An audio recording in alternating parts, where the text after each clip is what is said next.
And some dissent on the now completed Republican platform from our guest commentators, author Gore Vidal. Is the dovish plank on Vietnam a cunning device to get peace-minded voters to vote for war-minded candidates? I happen to be suspicious because in 1964 I voted for Lyndon Johnson and peace. And editor William F. Buckley, Jr. The platform is an excellent example of the capacity of a platform to reconcile different points of view. On the one hand, there is something in it for most Republicans. On the other hand, a dove-minded candidate could select and stress certain phrases, as could a war-minded candidate. We'll be back with a full report on all that happened in Miami in the 24 hours before the convention in 1 minute. 10 seconds.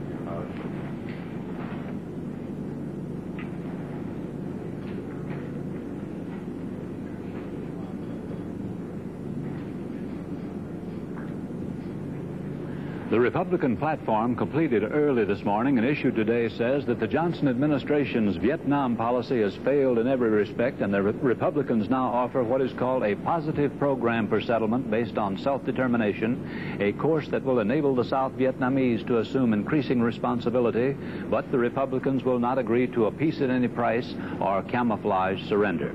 Mr. Vidal, is that an adequate statement of what has to be done about Vietnam? Well, I think Mr. Buckley said it rather wisely at the top of the program, that this was a plank on which both a dove and a hawk could run or take off from, to complete the metaphor. And I think the two principal candidates are, of course, Richard Nixon, obviously, and as an alternative, I see Ronald Reagan.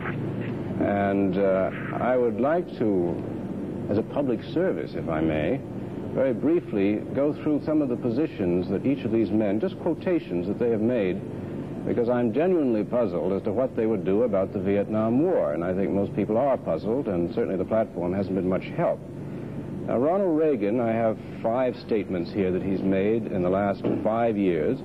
The first is, peaceful coexistence is dangerous folly. That's the 7th of November, 1963. Shortly thereafter, on the 15th of October, 1965, he said we should declare war on Vietnam. We could pave the whole country and put parking strips on it and still be home by Christmas. A nice metaphor. Then, in the 1st of April, 1967, he favored, quote, a step-up of the war. Shortly thereafter, on the 24th of June of 67, he said, we have the power to wind this war up fast. I think we should use it. Now this year, 25th of March, in U.S. News and World Report, Governor Reagan said maybe the enemy ought to have some unrest in some corner of his realm to worry about, which sounds a bit like adventurism. He then said in the same article, quote, this policy of accommodation asks us to accept the greatest possible immorality. So he's against coexistence with them. And then finally, just a few weeks ago, he said the war in Vietnam must be fought through to victory. We have been patient too long. And just a few days ago, he said that Lyndon Johnson was trying to fight the war too cheaply.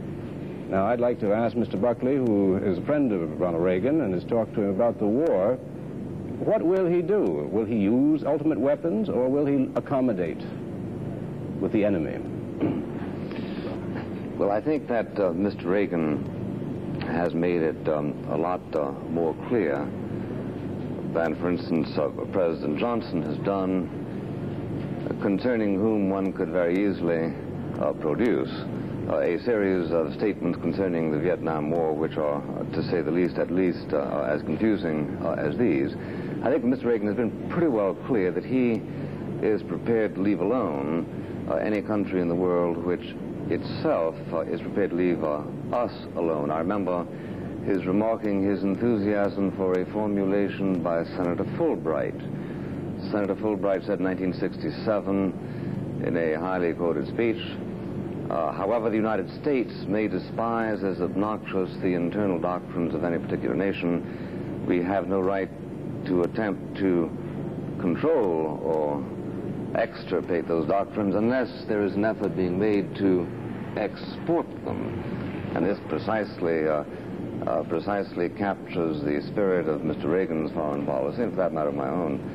So that I think that what we have to worry about is whether or not during the past few years, the great hallucinations under which we have been persuaded that there is in fact a politics of convergence, whether those are dangerous hallucinations. And this is really what the Republican Party, I think, is here to talk about.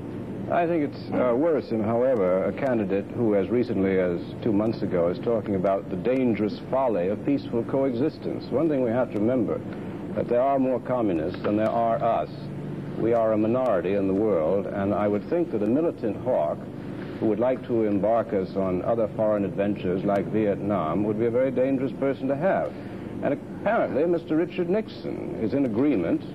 An obscure statement of his, which is extraordinarily dovish and to my mind very sensible. In October of '67 in Foreign Affairs, he said, "Serious question whether the American public or American Congress would now support a unilateral American intervention even at the request of a host government."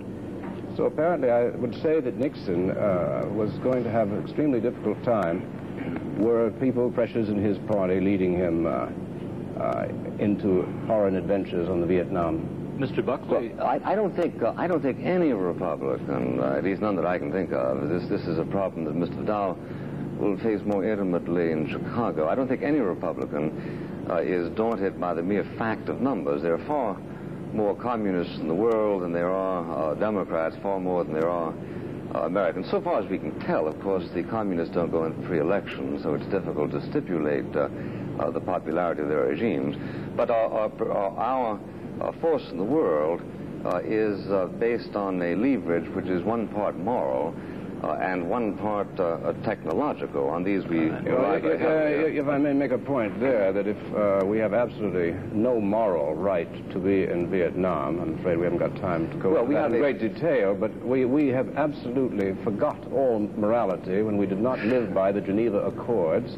We have about 30 seconds. Can Mr. Buckley have those 30 seconds for a rebuttal?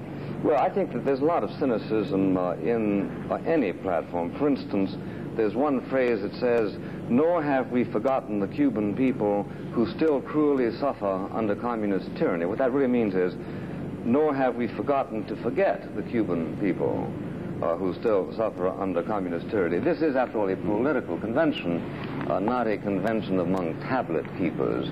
And under the circumstances, I think they're doing pretty well. Well, thank you very much, Mr. Vidal. Mr. Buckley, I'm sorry we don't have more time, but we do have 4 more nights, and we'll make the most of them beginning tomorrow. Every night we intend to call on political editor Bill Lawrence.